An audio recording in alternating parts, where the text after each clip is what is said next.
কেউ যেন আগামীতে এক পিস ইয়াবাও যেন এই দেশে বিক্রি করতে না পারে।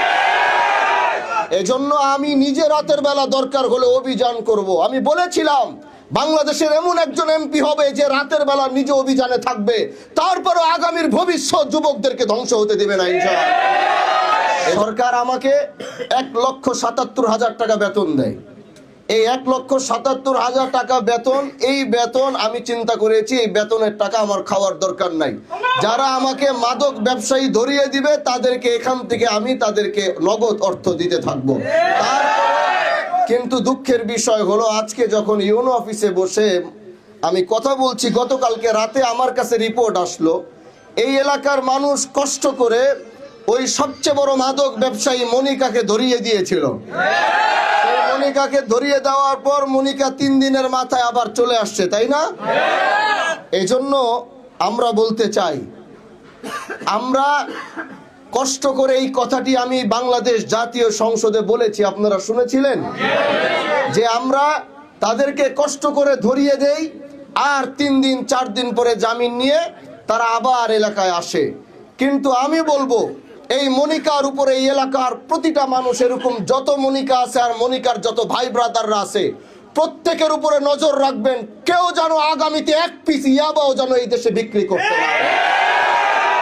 এজন্য আমি নিজে রাতের বেলা দরকার হলে অভিযান করব। আমি বলেছিলাম বাংলাদেশের এমন একজন এমপি হবে যে রাতের বেলা নিজে অভিযানে থাকবে, তারপরও আগামীর ভবিষ্যৎ যুবকদেরকে ধ্বংস হতে দেবে না ইনশাআল্লাহ। এজন্য আমি আজকে ইউনো সাহেবের সাথে কথা বলেছি। আমি মাদারীপুর 2 জাহানদারির ভাই এবং মাদারীপুর 3 খোকন ভাই, আমি আগামীতে এই 2 জনকে নিয়ে খুব দ্রুত মাদারীপুর জজের সাথে, জজ যিনি আছেন তার সাথে আমি মিটিং করব এবং তার সাথে মিটিং করে তাকে আমরা বলবো যে মাদারীপুরের মাদকের অবস্থা যেমন, আপনারা যদি 2 দিন পর পর ছেড়ে দিবেন তাহলে আমাদের পক্ষে এই দেশকে মাদক মুক্ত করা সম্ভব হবে না।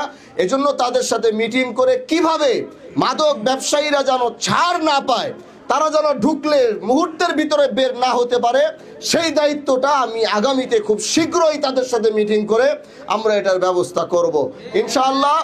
আপনারা এরকম প্রতিবাদী হয়ে উঠবেন যেখানে অন্যায়, আমি বলেছি আমি হানজালার অন্যায় দেখলে সাথে সাথে দাঁড়িয়ে প্রতিবাদ করবেন, আমার যদি কোনো ভুল হবে প্রতিবাদ করবেন।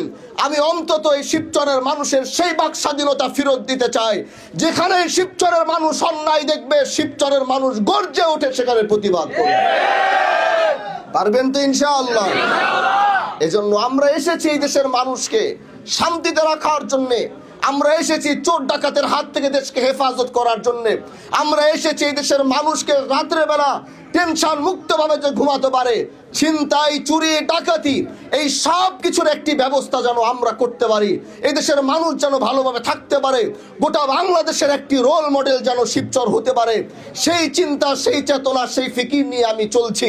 আমার জন্য খাস করে দোয়া করবেন, সব সময় যেন আপনাদের সাথে, আপনাদের পাশে কাঁধে কাঁধ মিলিয়ে চলতে পারি, আপনাদের সাথে হাঁটতে পারি, সাথে চলতে পারি।